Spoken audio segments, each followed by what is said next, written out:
Good evening and welcome to Duke Chapel. Welcome to Duke Chapel. We are going to start in song. Miss Yara Allen with Repairers of the Breach is going to get us singing. Miss Allen, come on out.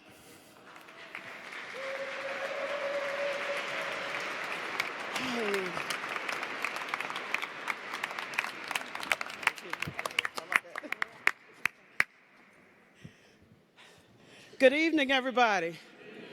Oh, okay, this is good. So they told me this was choir rehearsal. This is a big choir. Really, it is. So you came to sing. I know what you really came to do, but my job right now is to create this Justice Jump-Off choir.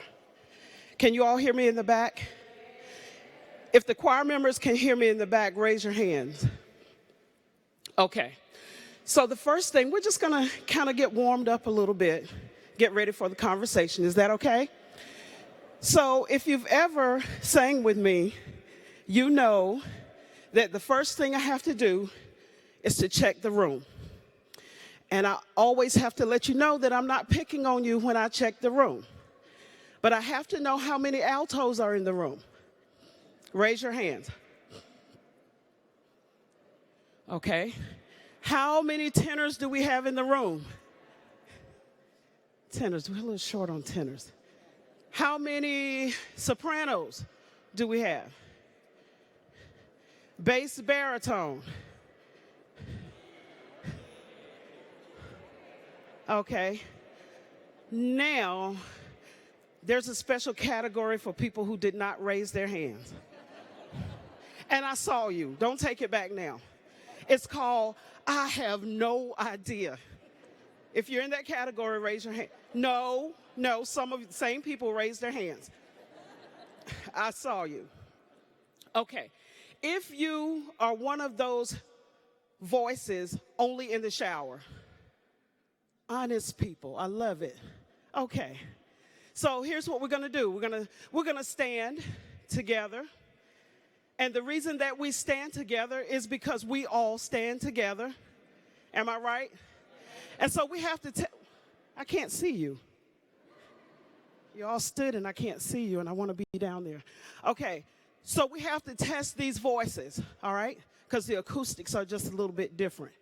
So on this side, I want you to say, I. Okay, so here's a situation. Situation is I have this little issue with my ear, and as a result of that, I can't hear too much out of this ear just yet. That means you're just going to have to sing a little louder, right?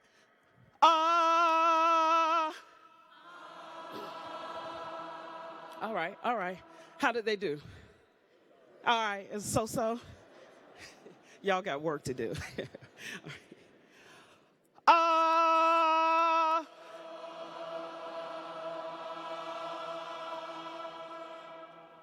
Y'all want to try that again? All right, I'll give you another shot. Here we go.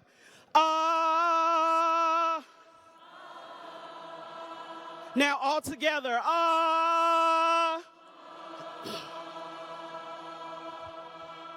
Y'all are some overachievers. I see that. But that's good. Okay, so let's start with a simple song, something that everybody knows. You've known it since childhood. Let's start off with something simple like This Little Light of Mine. And you can find your harmony in there because we do want a little three-part harmony going on. Now, if you are standing next to one of those people who said, I have no idea, you got to love them anyway. It's not going to be the most pleasant thing. I promise you. And if you lend them your note, don't expect it back the same way. It's not going to happen. But you love them. Ready? So, I don't like singing by myself up here. Feels a little something or another. So I need let's say about 10, 15 people quickly who will rush the stage, who will rush, don't knock me down.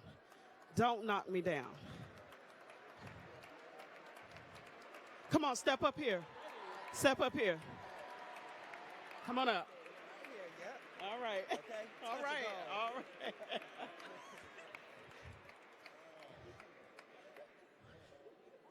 Okay. Now, if you look up here and you don't see yourself represented, you should be here. If you don't see who you are, who you identify yourself as represented, you need to tip right on up to the front. We'll wait for you just about 10 seconds.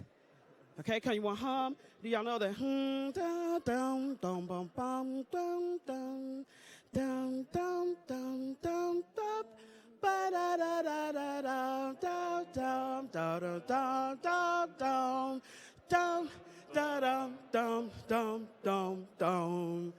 All right, good. Now, if in the singing something moves you and you don't know exactly what it is, run with it and run right up here, okay? All right, we're going to start with this little light of mine. But before we do, we have to check the rhythm section. Okay? We clap on the and.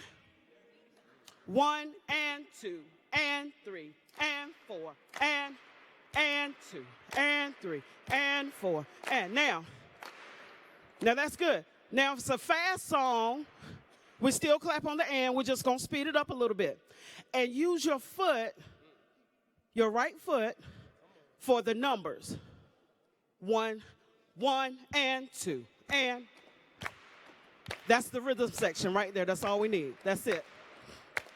Okay?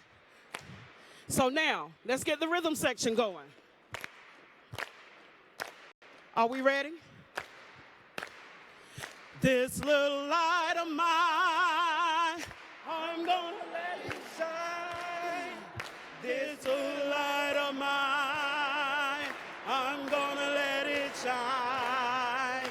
This little light of mine, I'm gonna let it shine. Let it shine, let it shine, let it shine. This little light of mine, this little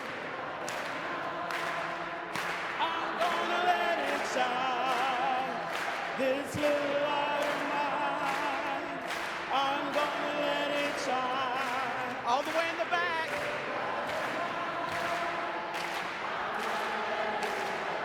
Where's Stella?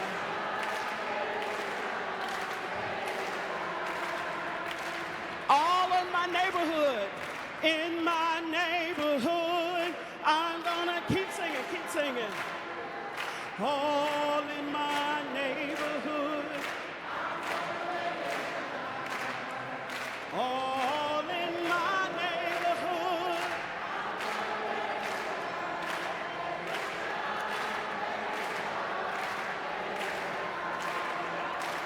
yeah, this little light of mine,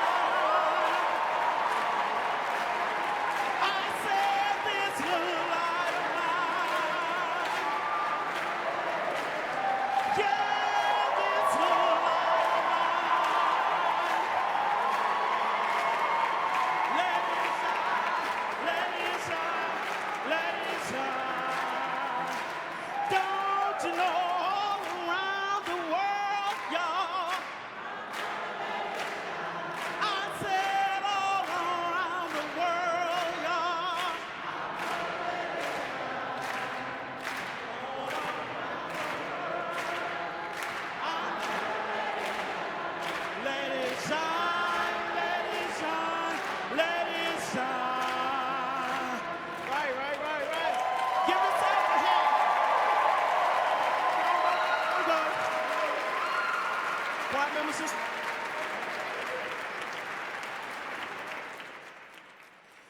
Okay, there's a song, if you have not heard it, we're teaching it all across the country.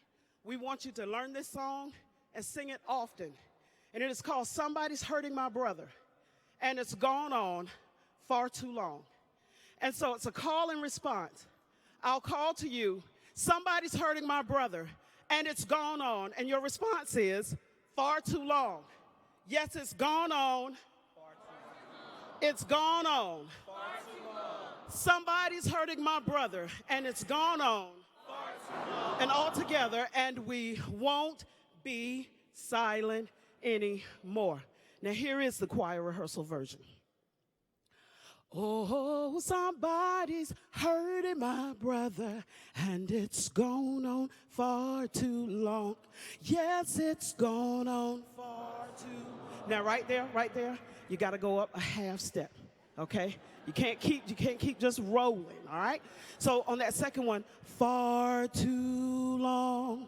That's important. All right, because it's going to take you back where you have to go. All right, so let's start it over. Whoa, somebody's hurting my brother, and it's gone on. Yes, it's gone on far too long. I tell you, it's gone on far too long. Whoa, somebody's hurting my brother, and it's gone on far too long. And we won't be silent. Now, when you sing this song, you can tweak the words. You can tweak the words, all right? Somebody's taking our health care. You know, somebody wants to build a wall. Somebody's hurting our families. Somebody's hurting our children. Is it true? Is it true? And is it true that we've been silent too long? And is it true that we're not going to be silent anymore?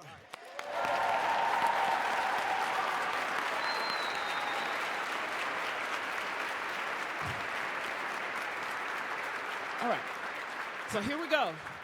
Rhythm section. Slow it down a little bit.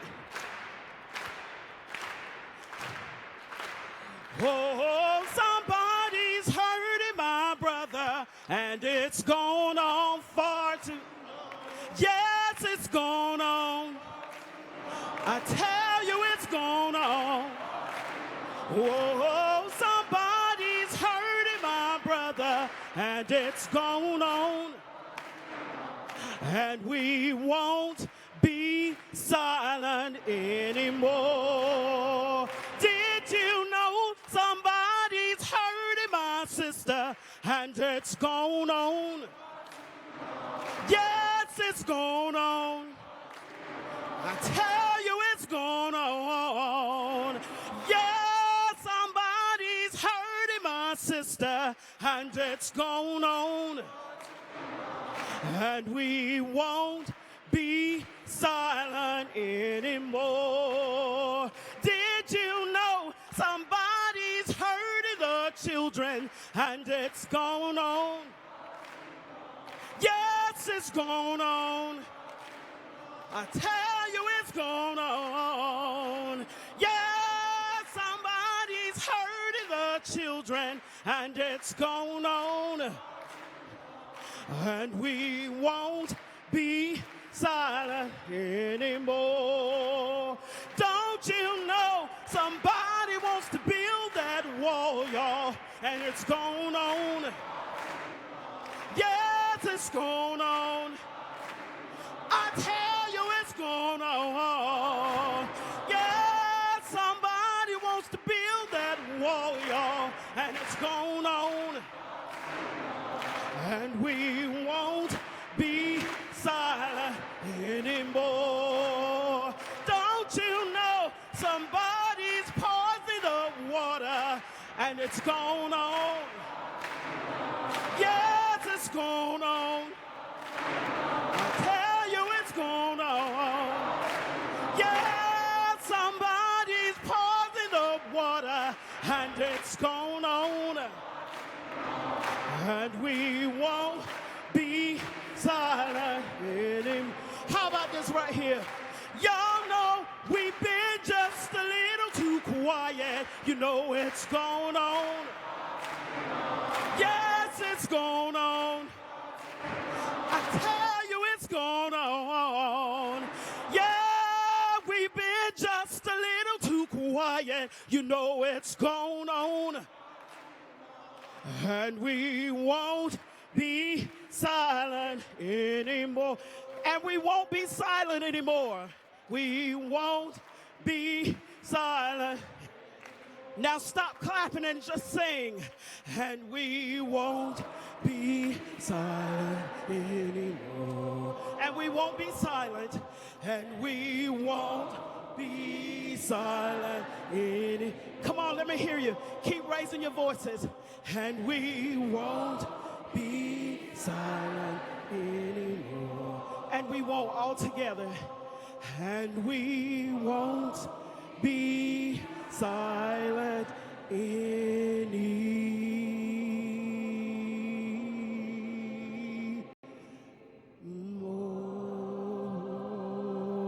Give yourselves a hand. Justice Jump Off Choir.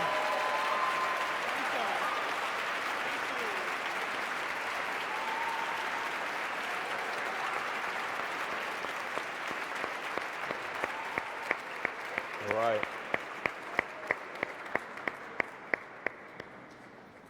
Good. So good. Good evening, everyone. Good evening. Let's thank Ms. Yara Allen again for the gift of song.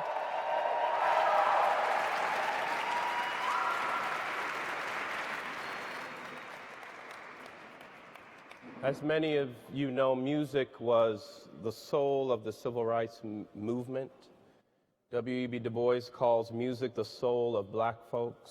It really is a universal language and appropriate as we consider this evening in many ways the soul of America, or the soul of our nation. Welcome to Duke University Chapel for this important conversation titled The Enduring Challenge of a Moral Economy, 50 years after Dr. King challenged racism, poverty, and militarism. I'm Luke Powery, the Dean of the Chapel here, and it's beautiful to have this conversation come to really the spiritual heart of this university, at the center of campus, to bring such important topics to the center of campus for conversation and reflection. Duke Chapel, as I look out, there are people from all walks of life here. There are workers and community organizers, elected officials, university leaders, students, staff, and faculty, all of God's children coming together around this conversation. And Duke Chapel is a sanctuary for all people. And so we hope that you feel welcome in this sacred space tonight. 50 years ago, the campus of Duke has been pondering 50 years ago, the vigil in 1968 as an example on campus. But one of those events 50 years ago in 1968 was called the Poor People's Campaign. Dr. King said a lot more than "I have a dream." He also said that our lives begin to end the day we become silent about things that matter.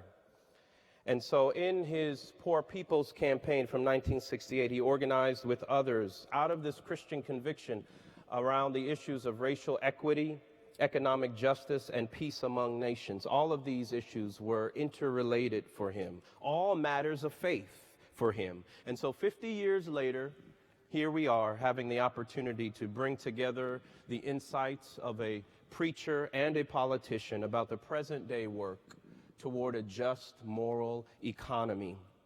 And so this is a part of what we call the Bridge Panel series, where we bridge people from different perspectives, different walks of life around shared common interests and concerns, hopefully moving us toward the beloved community of God.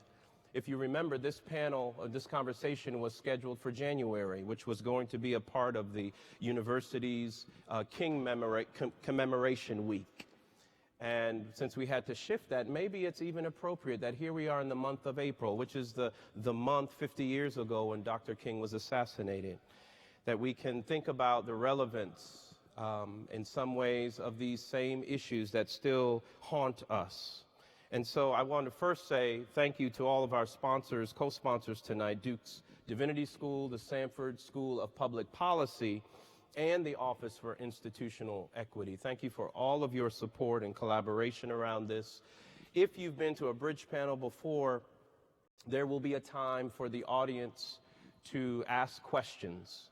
There will be a time, we have student ushers here, and so probably, let's say, around 9 o'clock or so, the student ushers will begin, they will hand out cards to you for you to write your question down, and then at some other point they will make another round to pick those cards up and then those questions will be asked, probably not all of them, but hopefully many of them for our panelists. All right, now for the moment you've been waiting for, let me turn to our esteemed guests here who have taken time out of their very busy schedules to be here in this space. All the way to my left is the Reverend Dr. William J. Barber II, National Co-Chair of the Poor. Yes.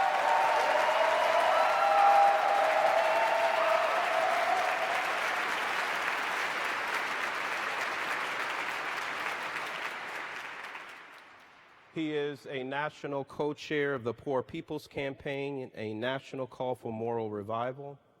Here in North Carolina, you may know him for his leadership of the Moral Mondays movement, which continues throughout the country and all the way to the Vatican through the work of the nonprofit organization Repairers of the Breach.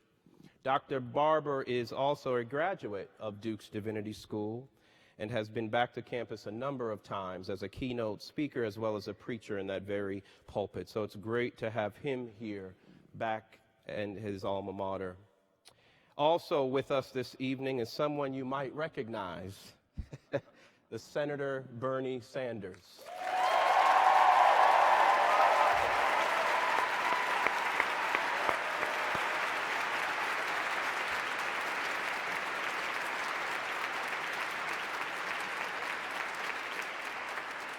Senator Sanders is now the longest-serving independent member of Congress in American history.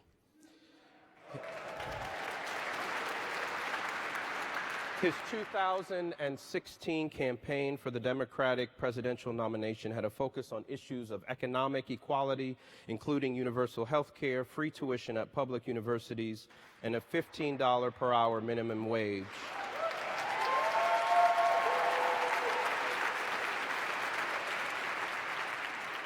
He has said that the issue of wealth and income inequality is the great moral issue of our time.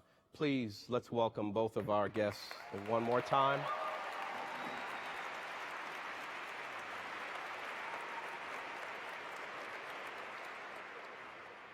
We have a preacher and a politician with us.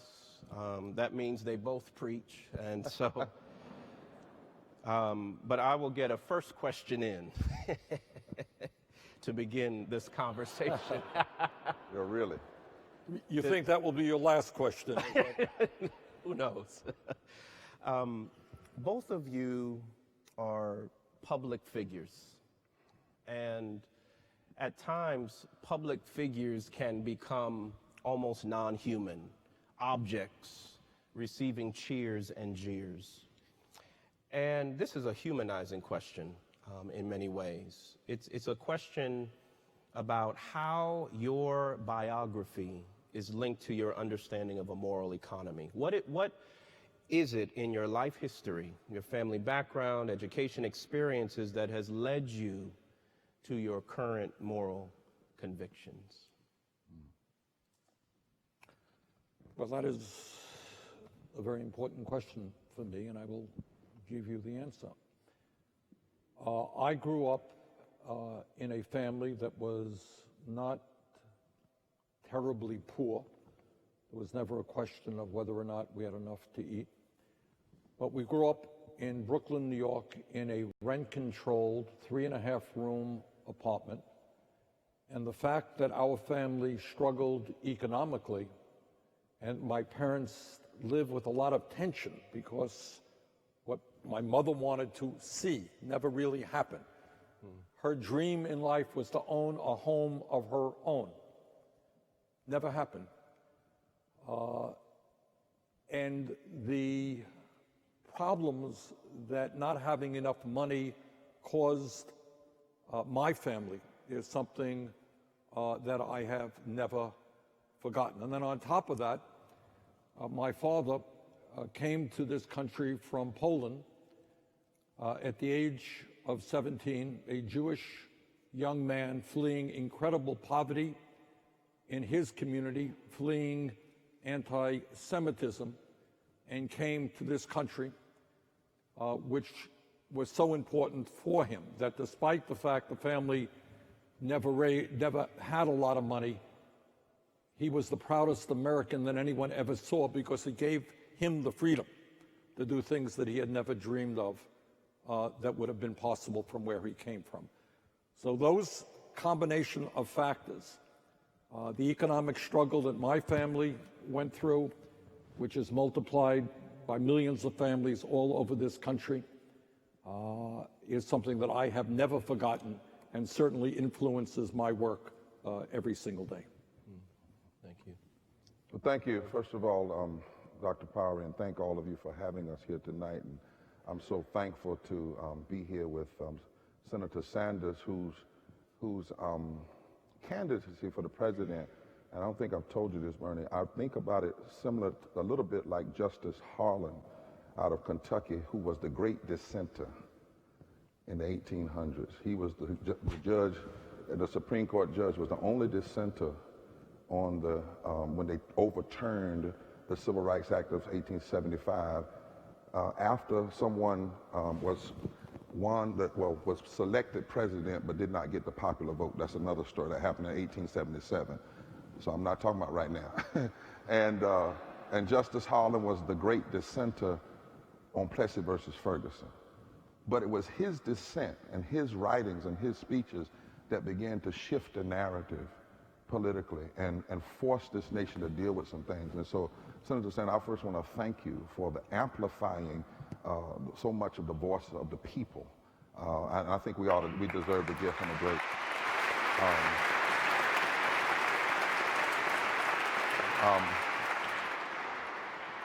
Luke, I was born August 30th, 1963, 2 days after the March on Washington. My mother said that she went into labor on the 28th, and I, always being somewhat of a stubborn child, I said to her, let's check out what happens at this thing called the March on Washington, and then we'll talk about being born.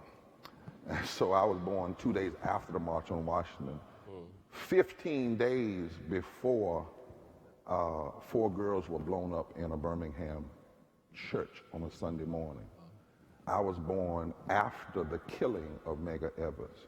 For a long time, I didn't know why I cried so much all the time, and I talked to a person, counselor, and he talked with me and finally figured out that my mother carried me in a season of great tears, and she was very sensitive. The thing that I remember the most from those, around 4, it stuck in my memory for a long time. My mother crying and screaming, and my daddy just sitting down on the couch with his hand in his head. And I came to learn later that that was when I was about 4, almost 5, and Dr. King was shot. My parents made a decision. They were in Indianapolis, Indiana. My father had gotten 2 master's degrees. My mother was working for the government. And he got a call from Washington County, North Carolina, that the schools had still not been desegregated. And this was 1965, 66, 68, 69, 14 years after Brown. And the call said, can you come home and help? And that meant he had to give up his economic vitality at that particular time, uproot my family, and put his only son into segregated public schools. But my family chose to do that, to come back to help desegregate schools, because they understood the connection between systemic racism, not interpersonal racism, but systemic racism, policy racism, and economic equality.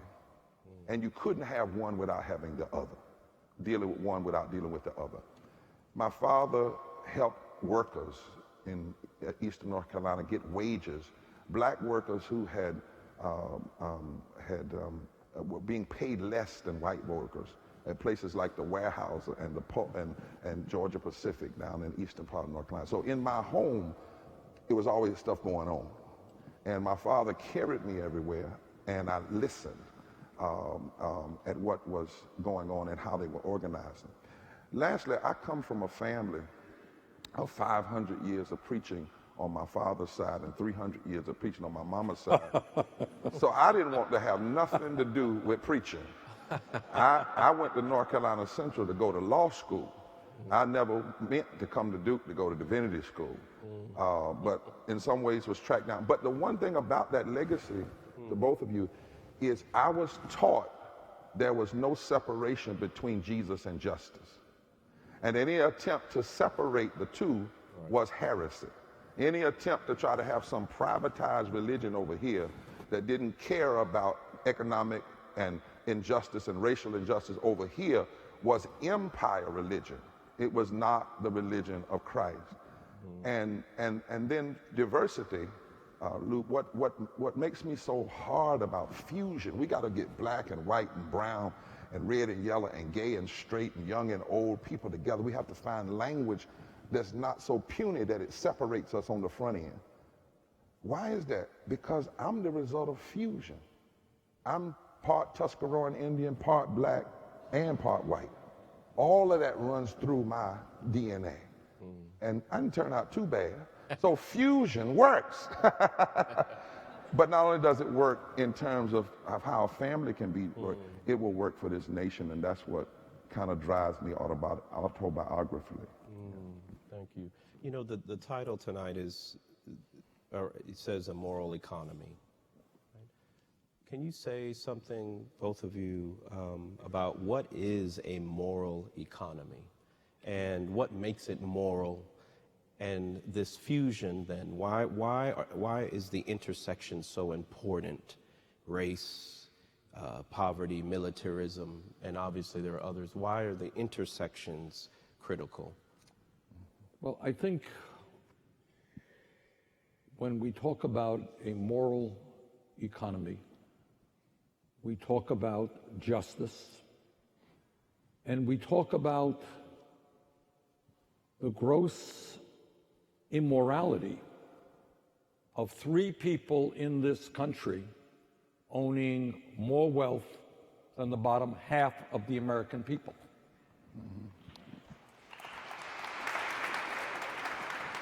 Now, when Yarrow led this program off with her beautiful singing, she talked about we won't be silent anymore.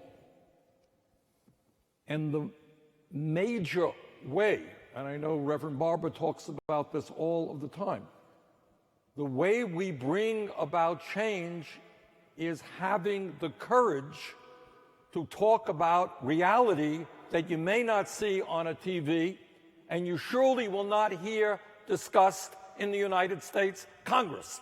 That's right. So when we talk about a moral economy, we start off in this country recognizing that we are the wealthiest country in the history of the world. There is no excuse for 40 million Americans living in poverty.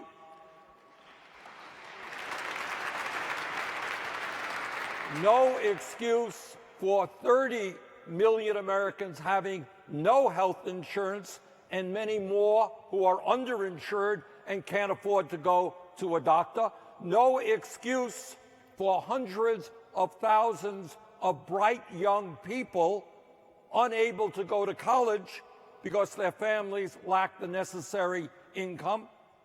No excuse for turning our backs on God's earth and allowing climate change to devastate this planet.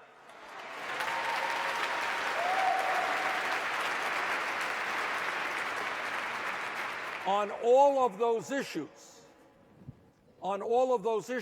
the truth is, despite what you may see in the media where they're telling us we're a divided nation, on major issues after major issues in terms of justice, economic justice, raising the minimum wage to a living wage. In my view, $15 an hour. Not giving tax breaks to billionaires, but in fact asking them to start paying their fair share of taxes. This is not just something that we believe in. This is what the overwhelming majority of the American people believe. So a moral economy is one that says in the wealthiest country in the history of the world, all of our people should be able to live with dignity and security. And that's what this struggle is all about.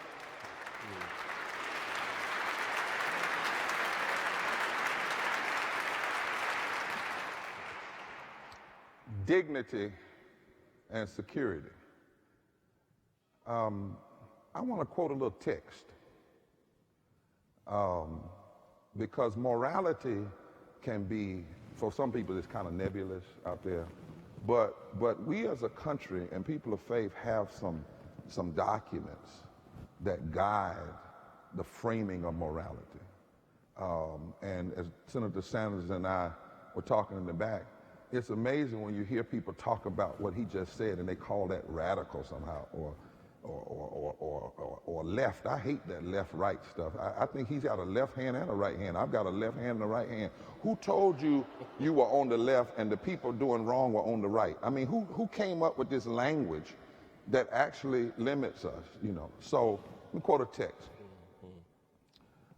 The first duty, taking care of the widows, the orphans, and the unfortunate, is the first duty of a civilized and a Christian nation. You know where that comes from? Not the Bible. That's Article 11 of the North Carolina Constitution. That was written in 1868 when white and black people after slavery got together, poor whites and poor blacks took over the politics of the state and said, how do we write a document that says we no longer will stand for slavery and injustice? And they put that in the Constitution. And so every politician in this state swears to uphold that. Let me see if I can quote another text. You're going to make the legislature very nervous if you keep saying All this. right. Well, they put their hands on the Bible and swear to uphold the Constitution. They ought to know what's in both documents. Or they shouldn't put their hands on it. All right? So, real quickly, to ensure domestic tranquility, to establish justice, to provide for the common defense, to promote the general welfare. Our Constitution says that our morality as a nation, those are the four pillars. If you add the fifth one, it'd be we and not I. And it says after that, you don't really have a freedom that would be, you should pass on to future posterity unless it ensures domestic tranquility, establishes justice. Now, that's the Constitution. The Bible says, Isaiah 10, woe unto those who legislate evil and rob the poor of their right and make women and children their prey.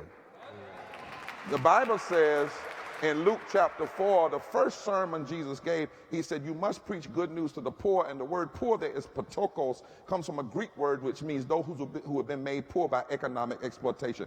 His last sermon said, when I was hungry, did you feed me? When I was naked, did you clothe me? When I was sick, did you care for me? And he says, I'm talking now to the governments. Not about individual charity, but to the government. So if that's our moral framework, we claim to be a nation of deep religious values and deep constitutional values, well then let's lay this on top of. Is it constitutional and does it live up to our deepest religious values to say we have less voting rights today than we had 50 years ago? And for more than 1,700 days, the Congress of these United States has refused to fix the Voting Rights Act. If you use what I just said as a moral critique, it doesn't add up. Does it add up that we have 400 families that make an average of $95,000 an hour while we lock people up who simply want 15? If you use those texts it doesn't line up. We have 4 million children who have lead in their water. We can buy unleaded gas and can't buy unleaded water. Does no, that's not establishment of justice. When we pit Muslims and Christians against each other and gay people and straight people against us, that's not ensuring domestic tranquility. When we put 50 to 60 cents of every discretionary dollar into war and not into the upbuilding of the community, that is immoral. It does not match what we put our hands on the Bible and swear to uphold in the Constitution. And so a moral economy first in America is to take seriously every politician. We had 26 presidential debates, and we didn't have 1 hour on poverty. 1 hour on voting rights, not one.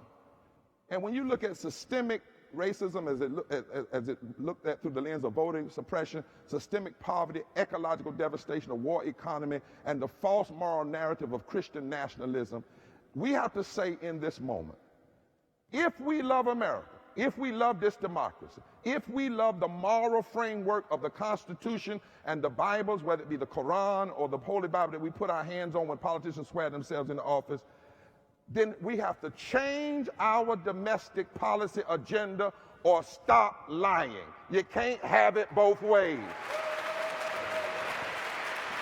Can't have it both ways.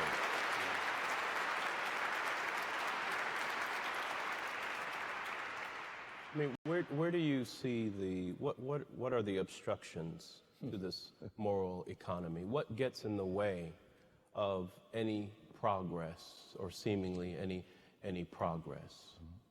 We should not, again, we have got to go into our hearts and talk about issues that sometimes are uncomfortable and issues that very often are not going to be seen on TV or heard in the Congress. And here is a simple truth from my perspective. And that is, you have a Congress which is way, way, way out of touch with where most Americans are, because that Congress is listening to wealthy campaign contributors and not to their constituents. So right now, we have a Supreme Court decision called Citizens United, which is one of the worst Supreme Court decisions ever passed, that was passed by a 5-4 vote. And what that decision says, that if you are the Koch brothers or another billionaire, you can spend as much money as you want on campaigns to elect candidates who will represent the wealthy and the powerful. And that is precisely what is happening right now. Now, we have to think, when we talk about morality or when we talk about democracy, what it means that one family and a few other billionaires will spend in this coming midterm election $400 million. One family. And what you see in Washington is a reflection of that money. Now, I get around my state a lot, and I get around the country every now and then. Nobody has ever come up to me, honest to God, and we're in a chapel. Nobody has ever come up to me and said, Bernie, I think a major priority is to throw 30 million people off of the health insurance they currently have. That was the first major piece of legislation we dealt with this year. Nobody has ever come up to me and said, Bernie, you know what we really need to do economically? We need to give billionaires and large multinational corporations hundreds and hundreds of millions of dollars in tax breaks. Nobody in my political life has ever asked me to do that. What people have said to me is raise the minimum wage so people don't have to work for $7.25 an hour. What people have said to me is we need health care for all people. What people have said to me is let's deal with criminal justice. Let's deal with immigration. But to answer your question, and we got to be clear about this, we have got to have the courage to be clear about it. The Congress of the United States is dominated by big money interest, and these billionaires are incredibly greedy. They are prepared to cut Social Security, Medicare, Medicaid, and education in order to give tax breaks to people who don't need them. That is the reality, And we got to stand up and fight that reality.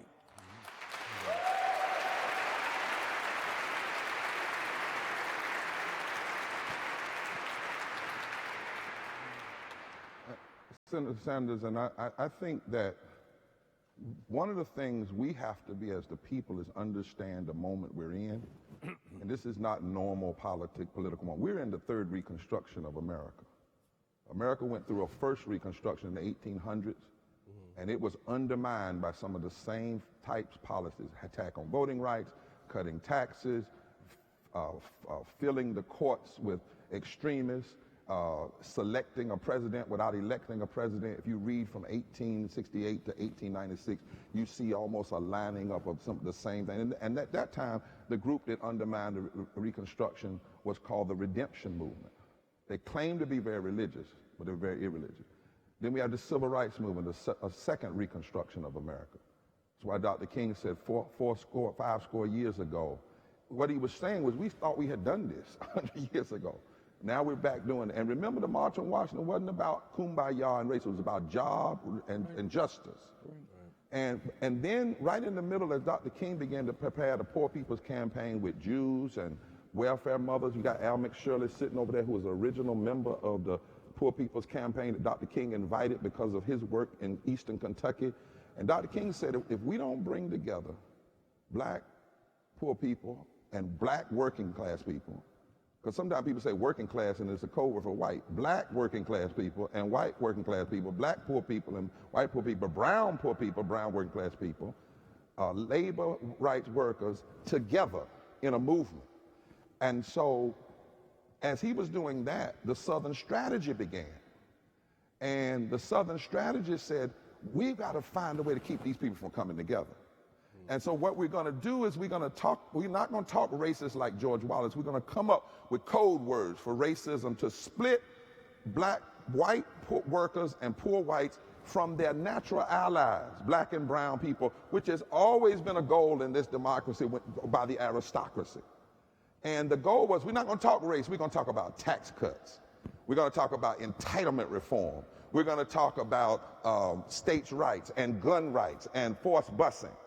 But if you read books like Kevin Phillips' book, and then read later comment critiques on him, that was code words. So when we see something like, for instance, Trump or whatever, or the Congress that we see today, we're talking about an audience that's been cultivated for 50 years. And they were so good at it, we have to give them that they removed poverty from the political discussion as a moral issue. They removed systemic racism, not interpersonal racism. Nobody's going to say they hate a black person or hate a brown person, but systemic racism from the moral political discussion.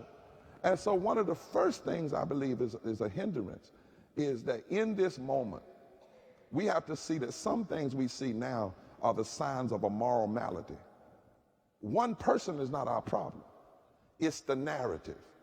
And we've got to change the narrator, which is why a few weeks ago I was with white poor women in West Virginia and Eastern Kentucky, but I also was with poor women and black folk in Alabama. And they are uniting and coming together in this Poor People's Campaign and saying, the fact of the matter, the Congress can't do it until the will of the people make it happen. That's right. And so we have to have a movement that says there are 5 interlocking injustices we're going to combine: systemic racism, systemic poverty, ecological devastation, the war economy, militarism, and the false moral narrative of so-called religious nationalism. Now lastly, what's a hindrance? We have to deal with voter suppression 2 ways. One way is we got to have massive voter mobilization. We can't wait until the laws are changed.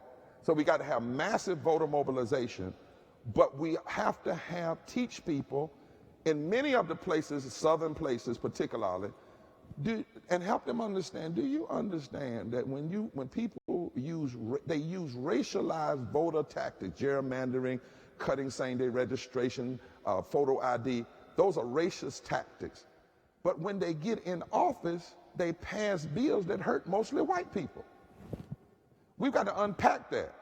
All over every state that engaged in massive voter suppression tactics also blocks living wages, also denied Medicaid expansion, also attack the LGBTQ community, also attacks immigrants. Also, so the people who get elected using racialized voter tactics then turn around and hurt mostly poor whites because the majority of poor people are white women and children and the disabled. We've got to help folks see that we're being played against one another, and that's critical. And I just go ahead, please. In my view, and I would not be here tonight, my life would not be what it was without the inspiration of Dr. King. And Dr. King was not simply a great African-American leader. He was a great American leader who happened to be black. And we don't hear about it too often. We hear about the incredibly courageous work he did desegregating the South. We hear about that, and that was an enormous, unbelievable achievement. What we don't hear about was when he was assassinated, and the Reverend and I were in Memphis a few weeks ago. You know what he was doing in Memphis? It wasn't a civil rights demonstration. He was standing with sanitation workers who were being ruthlessly exploited, black sanitation workers, low wages, terrible working conditions, and they wanted to form a union. That is why he was in Memphis. And as the Reverend indicated, in the last months of his life, what he was talking about was the need to bring low-income blacks and whites and Latinos and Native Americans, Asian Americans together to change the national priorities of this country. And what speaks to the extraordinary greatness of this man, and we don't talk about this enough, is he received the Nobel Peace Prize. And everybody loved this guy. Well, not everybody, but many people did. But you know what he did? With unbelievable courage that we must absorb into ourselves. He said to the President of the United States, Lyndon Johnson, who signed the most comprehensive Voting Rights Act and Civil Rights Act, he said, Mr. President, you are wrong on the war in Vietnam, and we need to spend less on the military so that we can take care of people in this country in need. That was an extraordinary, courageous action on his part. And Luke, I'm glad Senator Sanders brought that up because I'm glad Senator Sanders did the quotes, civil rights issue, because that is our national memory when it comes to civil rights. I think is so flawed. It's so flawed. Dr. King was talking about economics in 1958 in a sermon called Paul's Letter to American Christians when he talked about how the 1% was ruling over the 99%. In his I Have a Dream speech, it wasn't I Have a Dream. That wasn't even the title of the speech. It was Normalcy is no longer acceptable. And he talked about economics, the vaults that keep coming back insufficient funds. The reason he got so much attention around this Poor People's Campaign that actually Mary Wright Edelman brought to him was because he connected systemic racism and poverty and militarism, was building out this multiracial community. But when he did that, let's be real, civil rights organizations left him. Black folk left him. Ministers left him. Politicians, he lost his open invitation to the White House. And on that last night, everybody looks at where he said, I've been to the mountaintop. That was a closing. He had done that before. But what he did say that night, before he got there, was he said, we have to give ourselves to this movement. He said, America is sick. He said that the last night. We don't talk about that. Sick with racism, sick with militarism, sick with classism. The sermon he was going to preach that Sunday that he called into Ebenezer was why America may go to hell if she doesn't deal with her economic divisions and racial divisions, military. And then he said, though, hope. Nothing would be more tragic than for us to fall back, turn back now. So why do I say that real quickly? Look, one of the things I get frustrated by as a preacher and looking at our political systems, take for instance right now, we have more, every night on CNN, we talking about Stormy, every night. The most pornographic thing that has happened in America was, to me, the illicit relationship between the Supreme Court and big business that produced the bastard child of Citizens United, right? Every night, we talking about this guy, Cohen, whatever his name is, that lawyer. What about the fact that right now our Congress is poised to put a man on the federal bench from North Carolina who was the ally of Jesse Helms and wrote all of the massive voter suppression in this state that we actually beat, stacking the but that's not being talked. We all talking about Russia. Now I don't know what Russia did, but I do know what racist voter suppression did. I know what that did. And for the life of me, I can't understand why even Democrats, I'm like, how is it that we allow, today is over 1,700 days since the Congress has had the opportunity to fix the Voting Rights Act. Why that wasn't a major issue in the election. And now, why are we stuck on Russia when we had 868 fewer voting sites in the black and brown community in 2016? Millions of folks, 35% of black Alabamans have been blocked from the vote because of photo ID. Gerrymandering is stacking the Congress. And here's my point, what I'm trying to say is, it's not just what extremists do, it's what progressives sometimes don't do. And if progressives keep a neoliberal argument that simply wants to talk about economics and thinks that civil rights and economic justice don't go hand in hand is not the kind of philosophy that's going to deliver America into a third Reconstruction. We have to deal with it together. See, this poor moderator is Poor moderator. between a politician and a preacher. Yep. But let me throw in something else that nobody talks about. And I'll bet most of you don't even know it because of the way media conceives what's important. When people all over this country say we need more money for education, and by the way, thank you, teachers in Oklahoma and West Virginia for standing up. Oh, we don't have enough money to educate our kids. But in the recently passed budget, which had a lot of good things in it, by the way, military spending increased by $165 billion over a 2-year period. We have been at war in Afghanistan for 17 years. War in Iraq for 15 years. We spent more on the military than the next 12 nations combined. And talk about what appears in the media and not, that you will never hear. But that is the reality. And as a nation, we have got to determine, and Dr. King was very strong on this. That's what he meant when he talked about militarism.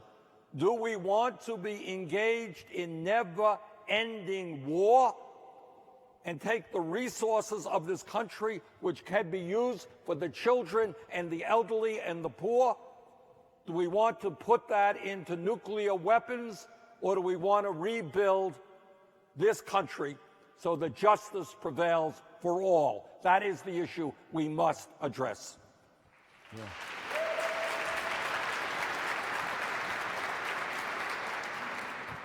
I know they're beginning to collect some questions from the audience, but there are two things that I definitely want to raise and get to. Both of you have mentioned this evening about this kind of bifurcation, whether it's rich, poor, black, white, these divisions, and the necessity to sort of come together. And I wonder if you have some wisdom about how do we actually help people get together to actually work toward the moral economy? Well, one of the things, and as Senator Sanders says, he travels the nation, and with the Poor People's Campaign, a national call for moral revival, we've gone where the people are, and you go among the people. I'm headed to Grays Harbor, that has the highest zip code of poor, homeless, white millennials. But I've also been down in Mississippi and organizing there. This Monday, with the Apache Nation, has sent out a call to the tribes of this, the first tribe, the first nation of this country. We're having an all-day piece about people coming together. And we have to come together and show people the interlocking injustices that necessitate an intersectional fusion response. Secondly, I think we have to change the language. See, our language is divisive. If you're on the right and I'm on the left, and you're Republican and I'm Democrat, there comes times in histories where we need statesmen and stateswomen who lift a different language. That's why the moral language. You never heard Dr. King talking about Democrat versus Republican, left versus right. Even when Kennedy talked about the Civil Rights Act, he called it a moral issue before America.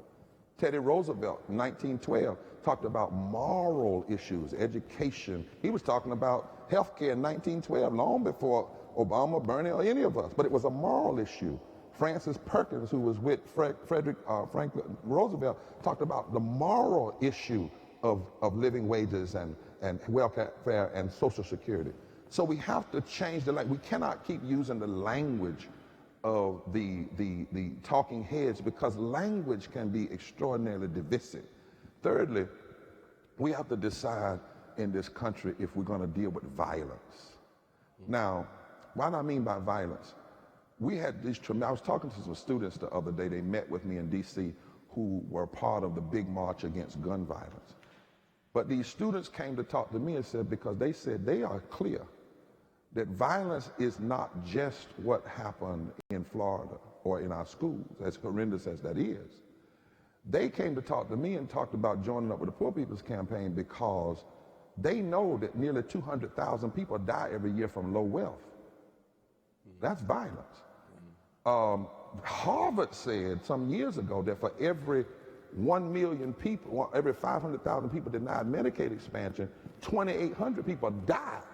So if that's 1 million people, that's 5,600, and there are 37 million people out of healthcare right now in America. If you multiply 37 million, times, when you do the math, 37 times 5,600. I'm the preacher, I'm not a mathematician. But you take the 37 and multiply that by 5,600. That means thousands of people are dying. And we go in the street when a cop shoots an unarmed black person, and we should.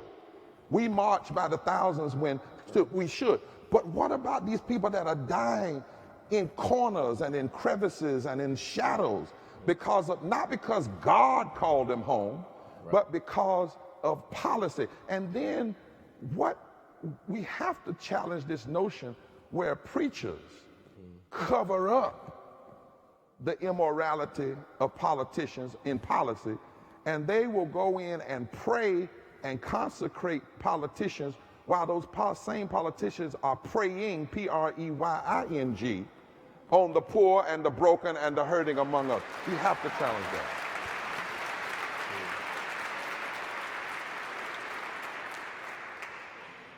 The Reverend made a very, very important point. And that is, there is massive pain and death taking place all over this country that doesn't make CNN, because it is poor people, it is working people who are suffering and dying. Now, to answer your question, here is some good news, and we are making some progress, and I am not unoptimistic about the political future. And that is, on issue after issue, it turns out that most Americans are on the same side. And our job, it seems to me, from a political perspective, is to do two things. and that is to make it clear to the American people what a progressive agenda is, an agenda that works for working people, for white and black and Latino, for all people.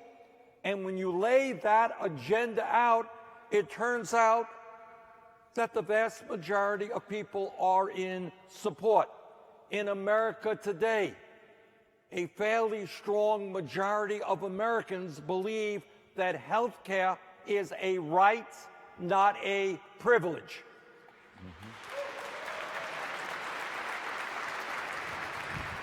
On immigration reform, a strong majority of Americans believe not only that we should protect the 1.8 million people in DACA or are eligible for DACA, but we need to move to comprehensive immigration reform and a path toward citizenship.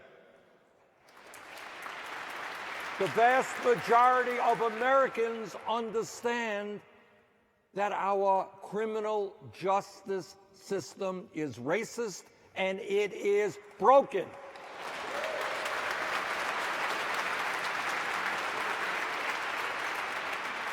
And that the war on drugs was a failed and destructive effort that wrecked the lives of millions of people.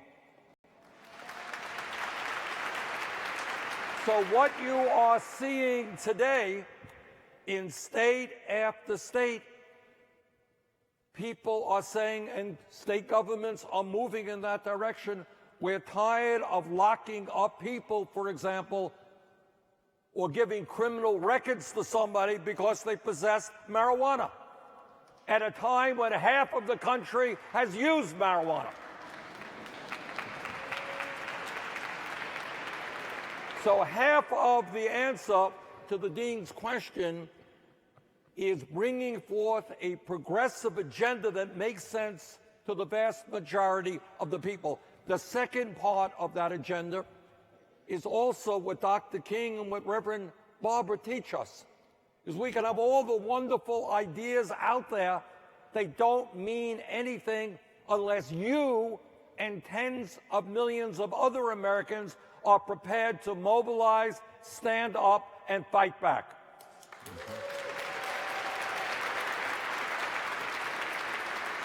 And the good news is we are seeing that as well.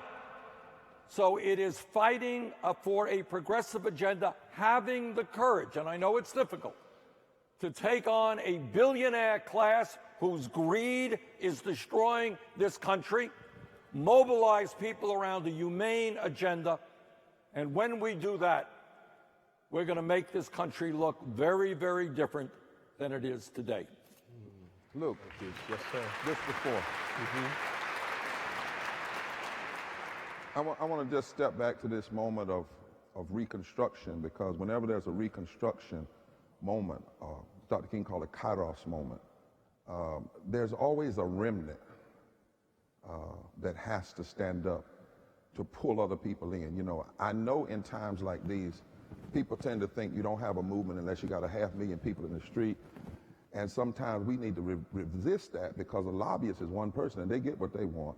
If one person's constitutional values is denied, we should be concerned about it. Most of the movements, please don't forget, don't misrevise the past.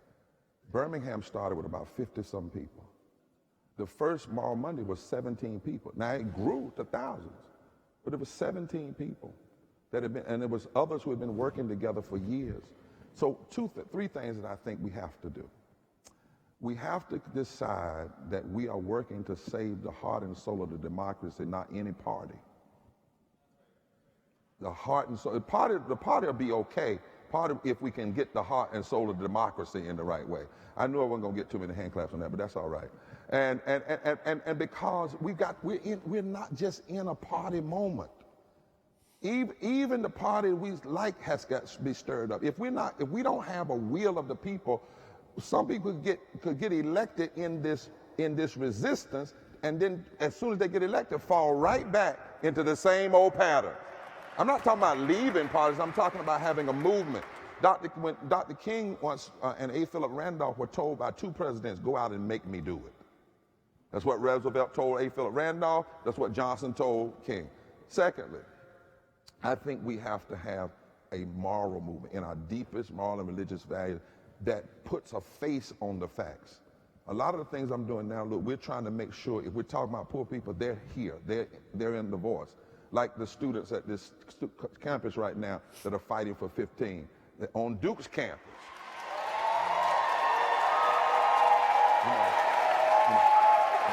We got to lift them up. And then lastly, we have to have a fusion, I call it a moral fusion agenda, that it's not just black people talking about voting rights and white people talking about economics, but white people talking about voting rights and understanding, and black people talking about economics, and us cross-fertilizing our issues so that we can't be divided. And then I think we have to have a season. That's why the Poor People's Campaign is going to have 40 days of action. Last week we had 43 trainings in 30 states of people who are prepared to put their bodies and their minds on the line in 30 states and the District of Columbia to engage in massive voter mobilization, to build power among the poor, because we have to have a movement. And I would say one thing here respectfully to the senator, as he's helped me on some things tonight. There's two kinds of movement we got to have. We have to have a movement that the majority of Americans agree with, but we got to have a movement that will change the minds. Because see, if we only in this country did what the majority agree with, some of us would still be in slavery. Some of us would still have Jim Crow, right? So we have to have movements that change the consciousness and the climate of what's going on. And part of that means anybody who's talking about working class must add poor to that language.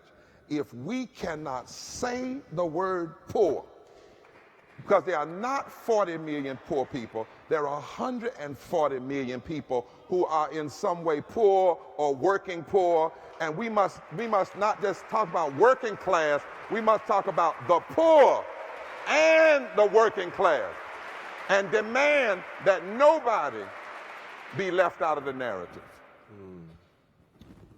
Great, thank you. As the questions come forward from the audience, let me just ask That looks you like an both. offering plate. Yeah, offering plate. We know down we south, are in a Senator, we church. make you pay an offering when you come to church. My question to you both is, how, in this work, how do you maintain hope? I will speak on a personal level. I have been blessed with the opportunity not only to go around my own beautiful state of Vermont, but to go all over this country. And you cannot imagine the incredibly beautiful people who are out there. People of all colors, all religions, people who came to this country from abroad. These are, when you talk to thousands of people and young people who have a vision of a non-racist America, a non-sexist America, do not underestimate the decency of people in this country, especially this younger generation. Reverend talked about what these young people in Florida did after the tragedy at their high school and how they mobilized young people all over this country. And we are seeing that, we're seeing that with the minimum wage movement. We're seeing that time and time again. So I gain optimism by simply meeting extraordinary people who are prepared, in fact, to stand up for justice. And that makes me very, very hopeful about the kind of country we're going to leave my 7 grandchildren. So I am not unoptimistic. I am hopeful for the future of this country. Reverend? I'm glad you used the word hope, because I often get asked these, what keeps you optimistic? And I said, no, that's not a moral language for me. Hope actually grows up out of despair. has to deal with despair, has to have his eyes wide open. And part of hope is,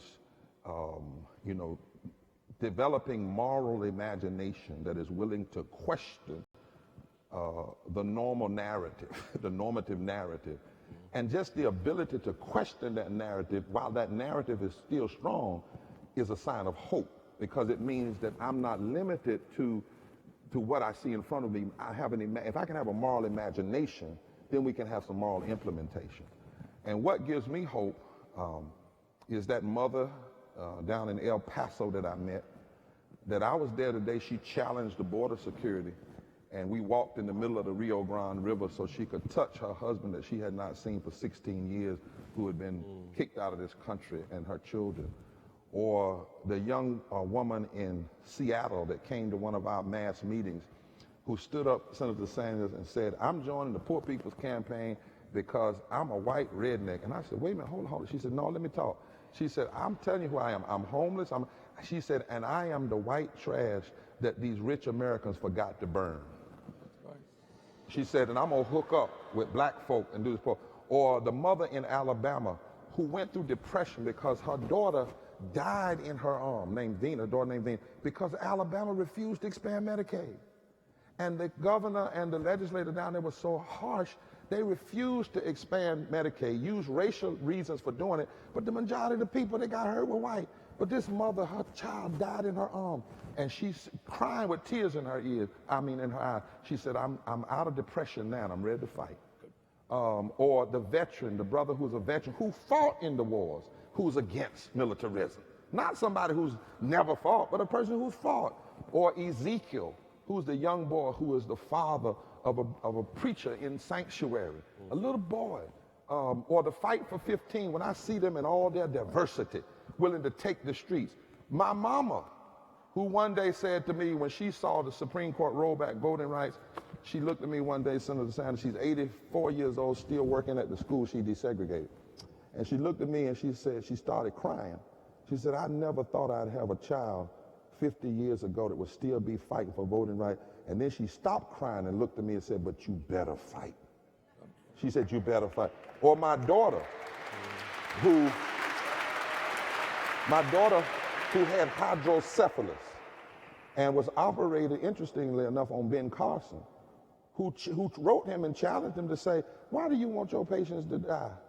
And who said, Daddy, I didn't think I'd live to be 18, but now that I'm 18, I'm gonna vote, I'm gonna fight, and I'm not gonna quit until everybody like me has guaranteed health care.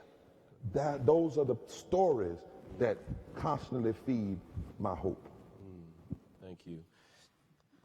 There are many questions here, and of course we probably won't get to all of them, but let me offer a few. Let's begin with this one, and you mentioned millennials at different points and young people, and here's a question. Recently, a group of students disrupted the university president's speech to deliver, in quotes, the people's state of the university. What do you think about this movement of students and the value of disruptive politics?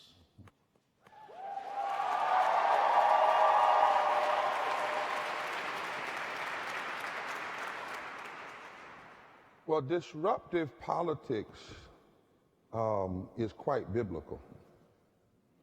As long as the disruption is nonviolent and the disruption is not just about being disruptive, but about changing and about making things better for others. The Bible actually, Jesus was a disruption. His first sermon was a disruption. A good Jewish brother would know that Isaiah 58 says, cry loud and spare not. So this business of disrupting, we have to sometimes challenge, step in the middle of, and to change the narrative. The Poor People's Campaign, a national call for a moral revival, is going to be disruptive. But it's disrupted with a destiny. And that destiny is a more equal and a fairer country and the saving the soul of this democracy. And it's not just being disruptive for people, But I challenge folk when they lead movements not just to do it for people, but with them. So the Poor People's Campaign is not for poor people, it's with poor people who have a right, like Fannie Lou Hamer and others, even in the middle of a Democratic convention, to say, if you don't do this right, I question America. And questioning powers that keep people poor and broken and divided is always in order, particularly if it's deeply moral and deeply nonviolent. I believe that in my soul.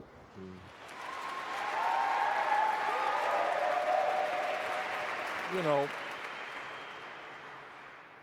the great moments in American history were all about disruption. In the 1930s, when workers in the automobile industry in Michigan were unable to form a union, That's right. they took over the factory. That's right. pretty disruptive.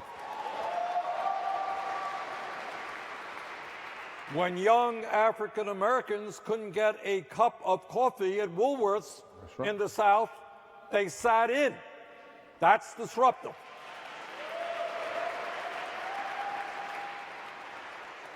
When women in this country did not have the right to vote, they went on hunger strikes. That was disruptive.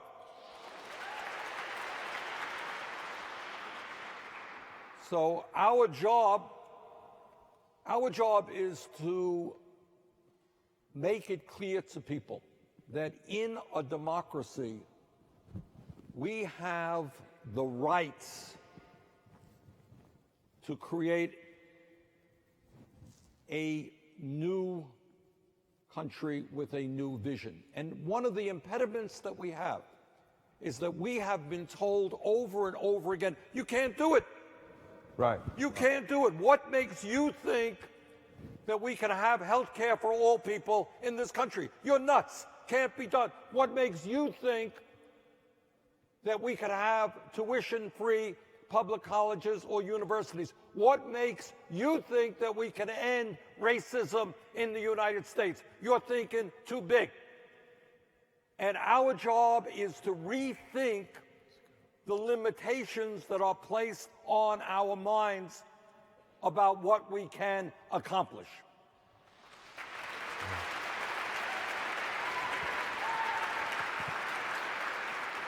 And when we understand that even if we don't have a PhD in education, we could run for the school board, that we could run for state legislature right. or Congress, that what we need is a good heart and the ability to work hard.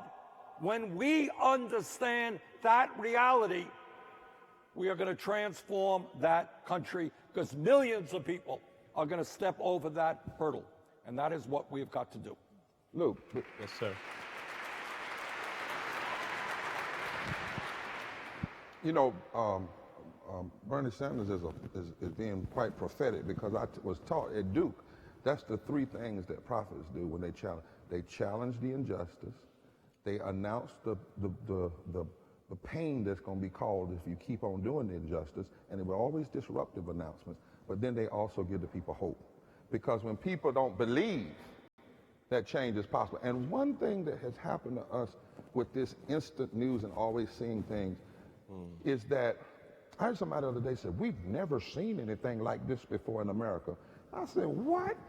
Do you know how this is just so bad? Well, it is. We're announcing some tough stuff, but people have overcome worse. Exactly. Slavery, the lack of women the right to vote, the fight for LGBTQ rights, the fight against Jim Crow, the Holocaust. We have to sometimes go backwards to go forward. And remember that people before, I said to some folk one time, Harriet Tubman got 500 people out of slavery. She said she could have got more if some of the people realized they were in slavery. But anyway, she got 500 people out of slavery.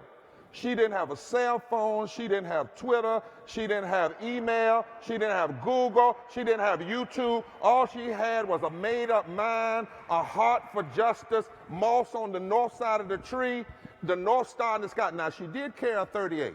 I have to tell you that. And the reason she carried a 38 was not so much to shoot the people chasing her, but whenever a slave decided to go back, she would say, "You're gonna be free, one way or the other. You're either gonna go to heaven, but you're not gonna go back and tell on us." But the point I'm trying to make it is people have overcome worse with less. We can overcome this with all that we have if we stand together.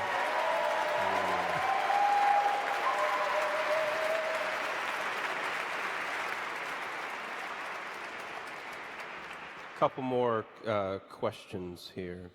What do you think would be the best way to foster dialogue, not with just the educated elite, but the common man, the uninformed, the disinterested, or the skeptic?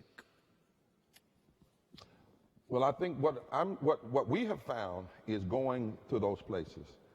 The Poor People's Campaign, I see Betty in the back who's helped to lead our nonviolent training, and I see a bunch of folks. We've actually been for the last 2 years, underneath the media, going into the communities, going into the places, being in the homes, being with people, listening to them, inviting them to help lead a movement, not just somebody else do it for them. There is, if there's any one thing that I'm concerned about with politics today, it is so auditorium driven and is so programmed and staged, and there's nothing more important than something Jesus said one day. He said, "I must need go by Samaria." Everybody was going to the big city and the big place. And Jesus said, "I must go by Samaria." Samaria was the unwanted place. And so in our social justice life, and particularly I say this to clergy, we have got to get out of just the pulpit on Sunday morning and get our teachings in the public square. And on the back roads and the alleys and the dark roads of this America, where people every day have incredible courage against overwhelming odds, and they deserve to be heard. And so the answer to the question is, we have to leave the safety and go among the people. Well, if I could just pick up on that, we made, during my presidential campaign, a very intentional effort to go to places that no one had gone to before. There is a county in southern West Virginia. It's called McDowell County, which has, I believe, the lowest life expectancy of any county in the United States.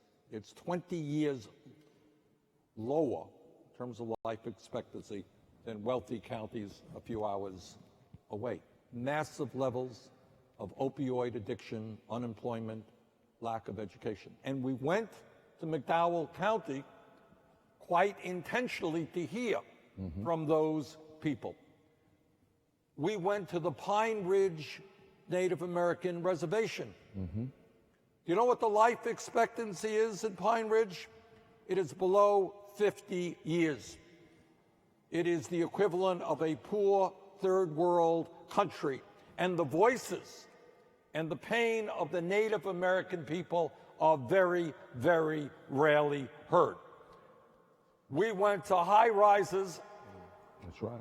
In the Bronx, New York, and I will never forget, and I don't mean to be boastful here, but that was the intention of the campaign. We went to the Bronx, South Bronx, where no one had ever held a rally, and the police said, "Please don't do it." Yep. There had been a murder there some weeks before. They were afraid that what would happen when people came together.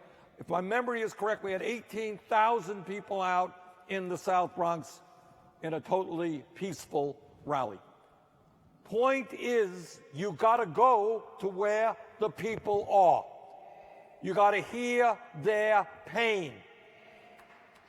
And you have to bring them into the political process. Right now, in America today, we have one of the lowest voter turnouts of any major country on earth.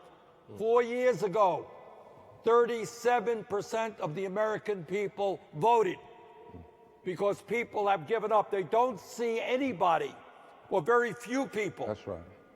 who recognize the reality of their lives. And we have to say to those people, we do understand what you're going through. That your wife died because you didn't have any health insurance. That your kid is strung out on drugs because unemployment in that area is 20 or 25%. Or if you're a black parent, that you can't send your kids out to the grocery store for fear of what might happen. We have got to make that the news of the day, not Stormy Daniels, but that reality. Yeah. Amen. Amen. And when we do that, there is no limit to the kinds of changes that we can bring about.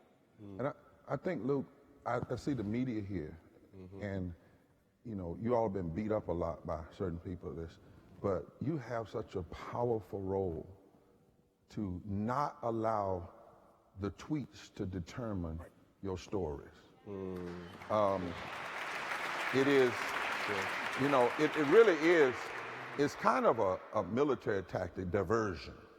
And we've got to have a recovery of that kind of media that goes in and tells these stories. I'm thinking about, Bernie, you were in West Virginia a few weeks ago. I was in Eastern Kentucky, in Harlan County, the county named after Judge Harlan.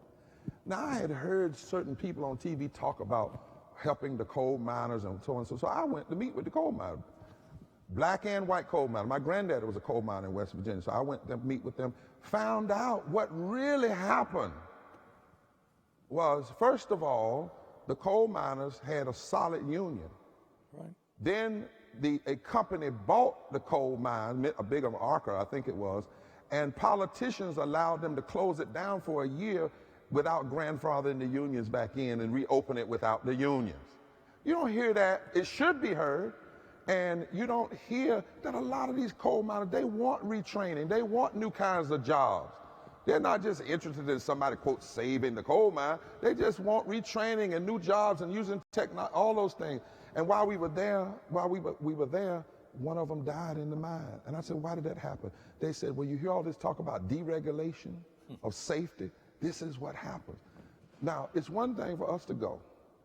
And that's why it's so important that politicians and moral leaders go to these places and bring the media with them. The last thing is, you mentioned voting. People vote, I believe, when they see themselves in the issues. That's right. Not just when they hear a statistic, but when they see themselves. That's why it's so important. If you're going to motivate poor people, you have to say the word poor. If you're going to move black people, yes, it's good to have a black candidate, but what's more important is to deal with issues straight up.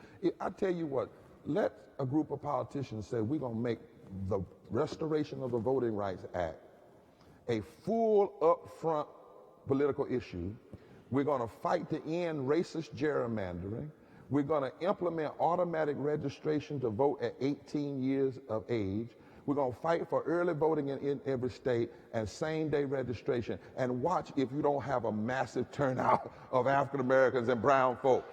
Huh? Let somebody decide. Let somebody decide that they're going to have the courage to say that immigrants, that the real issue why people don't want brown, because they always talk about brown immigrants, you ever notice that, is because it will change the political dynamics. It's not about crime. It's not about any of that. It's not about changing the political demographics in this country. Let somebody point out that this last tax reform, there wasn't tax reform, tax cut, it wasn't so, that we have not seen. I was screaming at the TV trying to say, somebody say it. We've not seen this kind of tax cut and transfer of wealth from the backs of poor and working people since the transfer of wealth in slavery. At some point, we've got to sharpen our critique and help to open and expand the vision of Americans, because I believe that there are a whole lot of conscientious people and people of deep moral character. If they hit, they're like bones in the dry valley.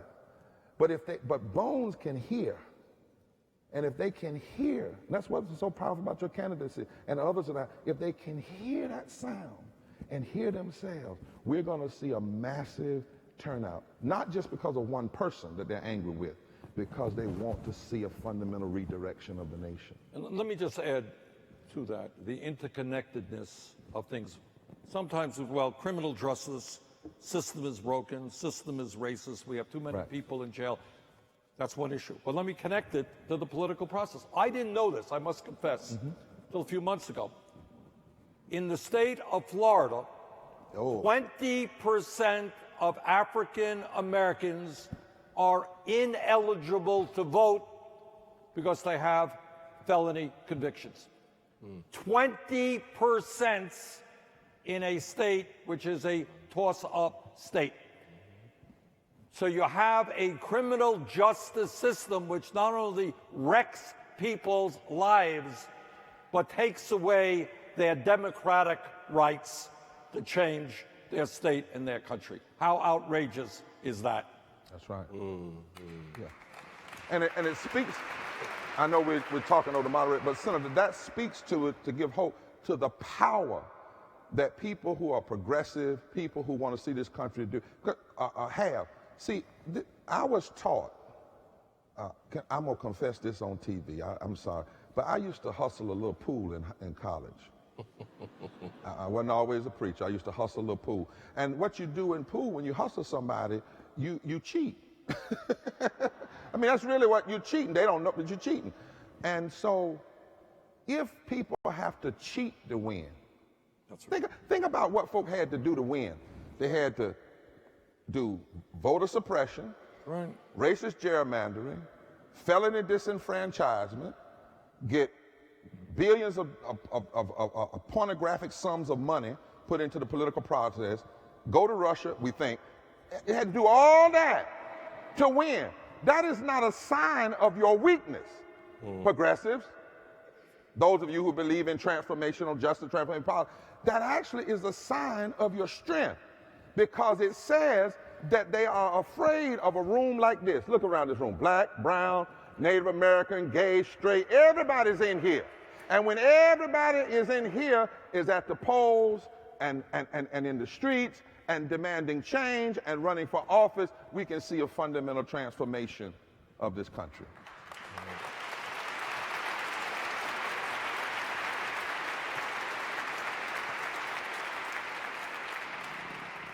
All right, we're going to enter the right lane and soon exit. So there's just close. We're close. I'm going to combine several questions here into one. So how do we include people with disabilities, undocumented people, the racism of neglect that we currently see with respect to Puerto Rico, and the issue of guns, gun violence, in this conversation of moral economy? I think we take a cue from Coretta Scott King. You know, a lot of people talk about Martin, but they forget Coretta traveled 1,600 miles immediately in the weeks following her husband's death to keep the movement going. We should never forget that. And Coretta said something when she was asked one day, what is violence? Your husband was shot with a .30-06 and his jaw was blown off and his neck was severed. What is violence? And it is said that Coretta said, that is a form of violence.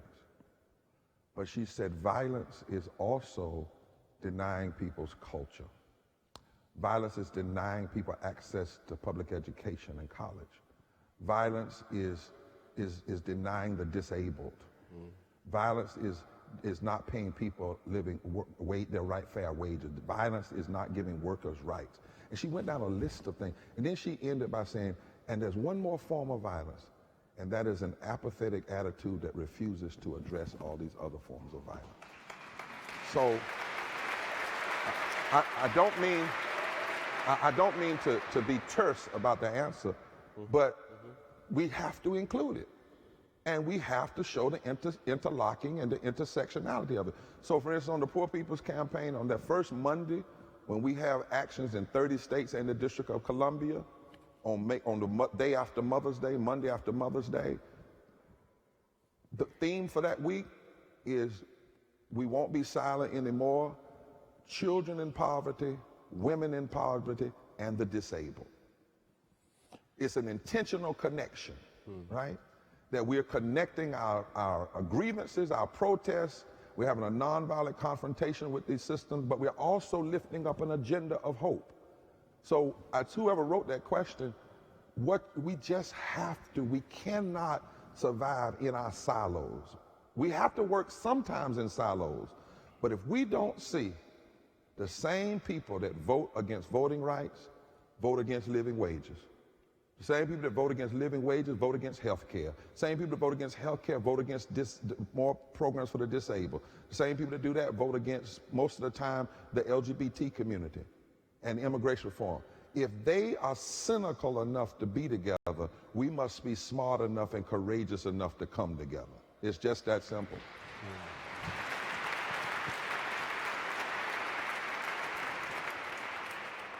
I'm glad when you talk about violence and what violence really is, that it's more than just shooting a gun at somebody. It's allowing people to die because they don't have health care, allowing children to suffer because they can't get an education. I want to remind you about what's going on in Puerto Rico right now. I just saw the mayor of San Juan, who's trying to do her best in that territory. Puerto Rico, the people in Puerto Rico are American citizens. They are American citizens.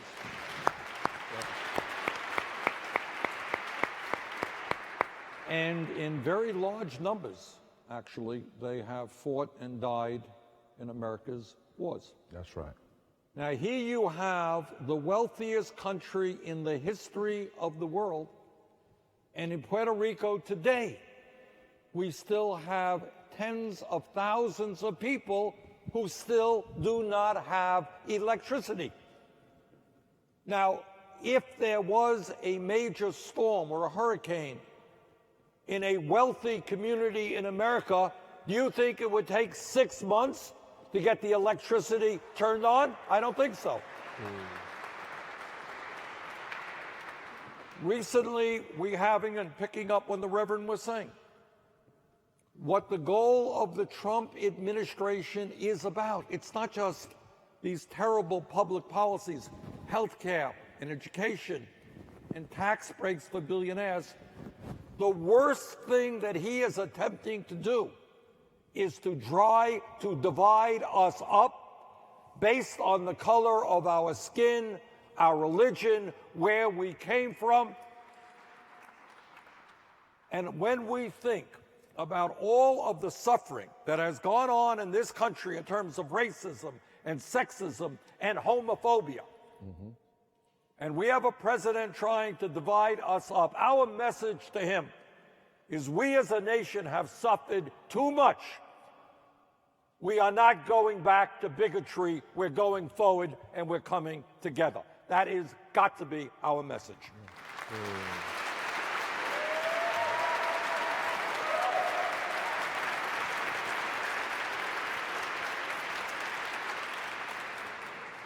Two more questions.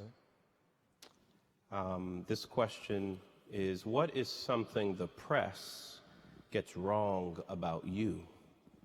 Yeah. And what is something you wish the press emphasized more? And this is signed by... Respond to that. Appropriate. I guess I'm the burn of the feeling the burn. Trump's view of the media is it's all fake news. They're all liars. They're all out to get him. Nothing is accurate. Don't believe anything that you read or see or hear because it's all a lie. And obviously that's nonsense. We know that there are many reporters who work day and night and sometimes, by the way, die trying to cover wars and turmoil around the world. My criticism of the media is that too much attention is given to sensational issues like Stormy Daniels or who Trump fired yesterday or the latest tweet that he sent out today, and they are not talking about the broad issues that impact tens of millions of Americans.